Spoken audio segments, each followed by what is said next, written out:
Kain na lang kayo ng kinde. Hello everyone, good morning once again. And especially to OFW.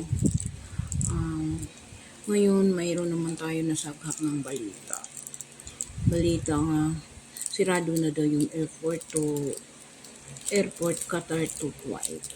So, siyempre, magkalapit lang dyan. So, ako mga OFW, mga kabayan, mga Bisaya, or Tagal, dito all Pilipinas, sana makauwi naman kayo, parang iwas-iwas naman kayo. Diyos ko, ang hirap yung mga nasa ibang bansa ng malayo katulad niyan. Ay Lord, bakit ba kailangan pang maggera? Bakit ba parehara mang tao, parehara masaktan, parehara mamamatay? Bakit ba kailangan pang gigira dyan sa taas? Sayang kayo mga paano naman, kumain na lang kayo ng matamis na candy, parang sweet. Ang dami-dami kong candy dito.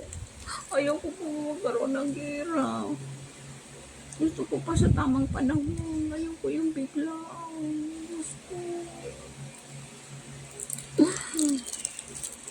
Kumain na lang kayo ng sweet, parang sweet.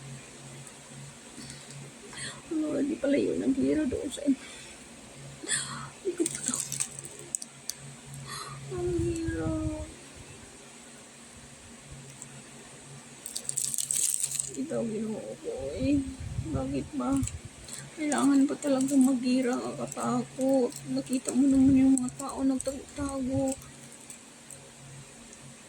Kaya pa ba itago kung wala ka ng mga konsumo sa tinaguan mo? Tapos ngayon, sirado na daw ang airport sa Qatar at saka sa Kuwait. Dapat kayo mga OFW, paalam na kayo, uwi dito sa Pinas. Kawawa naman yung mga pamilya mo at saka kayo. Ang tagulo-gulo na, Diyos ko Lord. Tulungan mo na buong mundo, Lord. Ayoko yung magkagira. Kahit matanda na ako, ayoko pa magkagira. Gusto ko yung tamang panahon. Kawawa yung mga bata.